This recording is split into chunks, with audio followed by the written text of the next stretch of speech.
Welcome to Purdue Commercial AgCast, the Purdue University Center for Commercial Agriculture's podcast featuring farm management news and information. I'm your host, James Mintert, Director of the Purdue Center for Commercial Agriculture, and joining me today is my colleague, Dr. Michael Langemeier, who's a professor of Ag Economics here at Purdue, as well as the Associate Director of the Center. We're going to review the results from the November 2024 Purdue University CME Group Ag Economy Barometer survey of farmers from across the nation. Each month, we survey 400 farmers across the U.S. to learn more about their perspectives on the ag economy. This month's Ag Barometer survey was conducted from the 11th through the 15th in November. And Michael, the Ag Economy Barometer index rose again this month in November after a pretty sharp rise in October. It was up 30 points this month. That takes the barometer up to a reading of 145. We've not seen those levels since May of 2021 on the barometer. And when you look at the index of current conditions and the index of future expectations, they were both up sharply again as well. The biggest rise was future expectations. It was up 37 points compared to last month. It's the highest reading on that future expectation index since April of 21.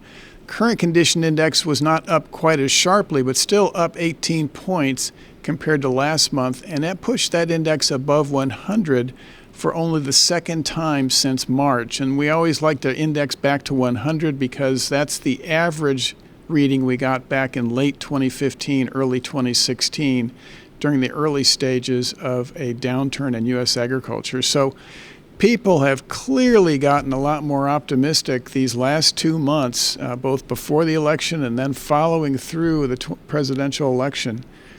What's your take? This is a post-election bump. I think we saw something similar in the 2016 election, rather. And so sometimes this index can move after an election. I think that's what we've seen here.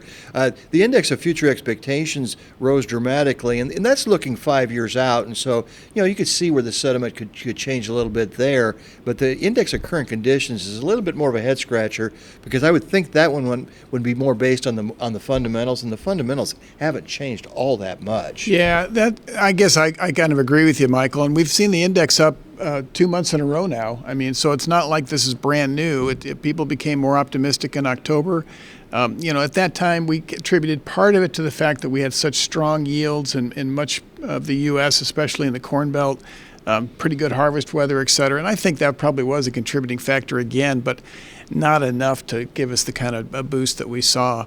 This also showed up in the Farm Financial Performance Index. That index was up again in November. It was up sharply in October, up again in November. This time it was up 16 points, I guess, compared to October.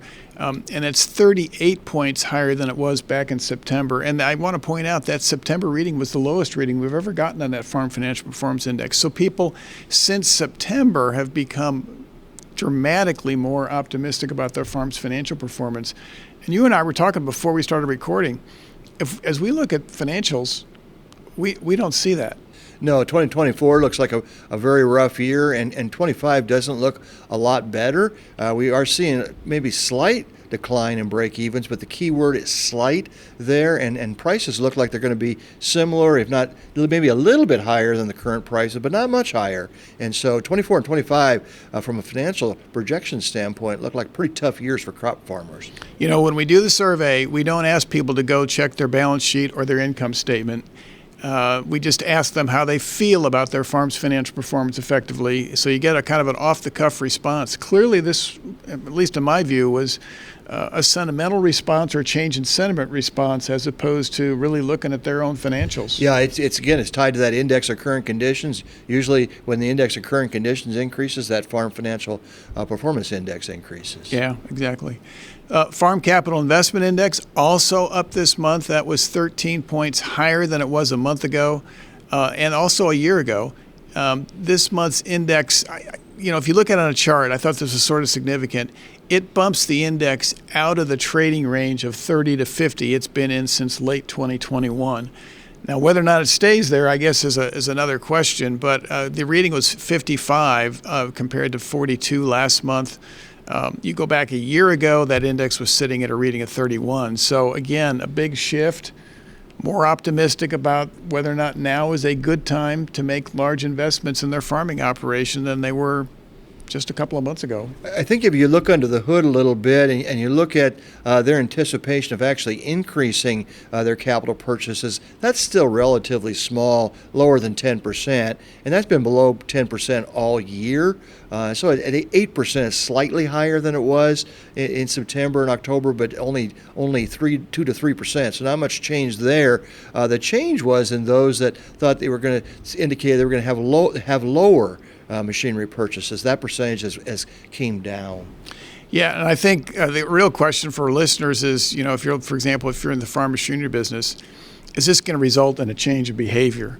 And I think from our perspective, we'd be a little bit surprised if we see much evidence of follow through with respect to changes in purchases.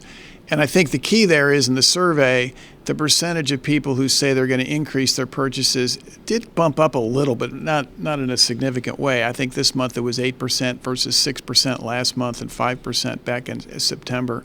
The shift was in this percentage of people saying they're going to reduce purchases, shifting from that category over to holding it about the same. And I would be a little surprised if that really is reflected in a change in behavior, for example, in terms of actual machinery purchases. I would too. We'll have to keep track of this and see if we're right. Yeah, we'll be tracking the AEM data to see what happens to tractor sales and combine sales. There was a little bit of a shift, though, and there is definitely some optimism out there with respect to making investments. So we ask people who tell us it's a good time to make large investments why they feel that way. The first thing that happened here is there was an increase in the percentage of people who said it's a good time to make an investment. It was 22% of the people in the survey, so just a little over 1 out of 5. That was up from 15% in October and 13% in September. So there is kind of a shift going on there. And then when you look under the hood a little bit in terms of why they feel that way, the percentage of people who were pointing to strong cash flows changed a little bit. It went from, in October, 19% to 23%. I personally think that's probably tied to strong yields. Yeah, you could easily be right, but it's also tied to the way they answered the farm financial performance question. So at least they're being consistent there. One of the things I find interesting about this particular question is we're still not as high in terms of strong cash flows. That's the reason for their good investment as we were earlier in the year. And so that kind of puts it in perspective a little bit, even though it's a lot higher than September reading in terms of those that think that the primary reason now is a good time is strong cash flows. It still remains under what it was earlier in this year. Yeah, that's a good point. It was 23% this month. Back in January, it was 32%, and that was clearly coming out of a different economic environment. The short-term farmland index was a little bit lower this month. It was 5 points lower than last month. So this is one of the few things that we picked up that was maybe a little bit negative. Almost everything else in the survey was positive. But I have to point out that follows a 25-point increase from September to October. So when you look at it that way, the 5-point increase, 5-point decline that we saw in November is probably not very significant at all. Yeah, very similar to what we saw the last month. So now the interesting part, Michael, we've been asking some pre and post questions, pre-election, post-election, and we did this back in 2020 as well. So these results really focus on trying to ascertain why sentiment was going to change. And, in advance of the election, we didn't know how this was going to turn out. We just wanted to track what people were thinking before the election and see if we could pick up some changes following the election. So the first question was, do you think environmental regulations impacting agriculture will be more restrictive, less restrictive, or about the same 5 years from now? And wow, was there a switch in sentiment here? Compared to before the election, only 10% of the people in the survey thought environmental regulations affecting agriculture would be less restrictive. After the election in November, 55%.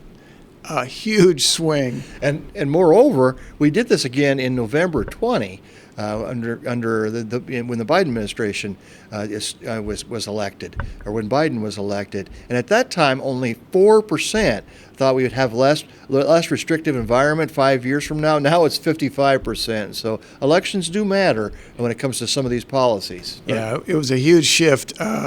And that was probably the biggest shift on the environmental side. Oh, We're going to yeah. ask some more questions here about taxation and trade. I'd say the environmental shift was This the one was biggest very one. clear. Yeah.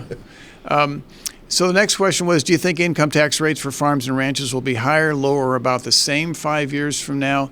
And there was a shift here, but not so much from October to November of this year, but rather looking at both October and November of this year compared to what we found in 2020. When you look at it that way, those income tax rate expectations didn't change hardly at all compared to October of this year, but far fewer respondents said they expect to see higher tax rates than felt that way following the 2020 election. So I think we're picking something up there with respect to the attitudes about what might take place under the incoming administration. And for those of you that perhaps think that we're going to have lower income taxes, I can't tell you exactly if that's going to happen myself. Obviously, only 9% thought we were going to have lower income taxes in November 24. That's not that much different than respondents in November 2020. Yeah, that's a good point. Then we asked the same question except with respect to estate tax rates. And of course, that's always a big issue in agriculture because we tend to be asset heavy and thinking about transitioning to the next generation, that difficulties that can create. So we asked, do you think estate tax rates for farms and ranches will be higher, lower, or about the same 5 years from now? And when you compare the results we got this time around, both October and November to 2020, compared to November 2020, far fewer producers expect estate tax rates to rise. And again, I think that was a little bit of a campaign issue, right? I think it definitely was, and the last time the exemptions were changed, the exemptions, the amount you can have in your estate and not have to pay estate taxes was during the Trump administration. So when we asked this question in November 2020, 66% thought that estate taxes would go up. So they were kind of responding that maybe they reversed some of that legislation that was passed during the Trump administration. Today, or in November 24, it was 34%. Yeah. I was a little surprised there was 34%. I thought it was going to go up, but I thought more people would say about the same. Okay. Status quo. All right. Yeah, well, that's my guess. We'll see what's going to happen. We'll see how this plays out, but it clearly a bit of a shift in 24 versus 2020. All right, so now I think listeners might be wondering, because this is the issue that is the big negative hanging out there for agriculture. How likely do you think U.S. agriculture is at risk of a trade war that results in a significant decrease in U.S. ag exports? Producers are concerned about this. 42% of respondents think a trade war is either likely or very likely. Just 26% think a trade war is either unlikely or very unlikely. So it's not like people have forgotten about the risk exposed to trade with all this discussion of tariffs, but somehow it didn't impact their basic sentiment, which is a little surprising. It's a little interesting, and so one of the questions we didn't ask is related to possible trade payments. Maybe down the road we can ask a question like that. Yeah, I mean, I think there's probably a pretty strong institutional memory here with respect to what happened the last time around when we imposed some tariffs. China retaliated. There was some negativity with respect to the price response, and we more than made up for it with payments. So maybe that's what's going on here. We don't know. I think that could be a partial explanation why they're worried about a trade war, but it doesn't seem to be impacting their optimism or their sentiment that much. Yeah, so maybe they're worried about a trade war but got their fingers crossed, I guess. I don't know. So interesting set of responses. We're going to repeat probably most of these questions in December. Going back to 2016, Michael, sentiment continued to improve in December and even in January. So it's going to be interesting to see how that plays out these next couple of months. If we see a repeat of what we saw in 2016, lots of change taking place. And of course, we don't have a new Secretary of Agriculture named yet, so that could be an influencer as well. So lots of things to think about. So that wraps up our overview of what took place in this month's Ag Economy Barometer. If you want the details, you can get the full report at our website for the barometer, which is purdue.edu/agbarometer. And of course, you can always subscribe to this podcast for more information, not just on the barometer, but for a variety of farm management news and information. So on behalf of the Center for Commercial Agriculture, I want to thank my colleague for joining us today, Dr. Michael Langemeier. And on behalf of the Center, I'm James Mintert.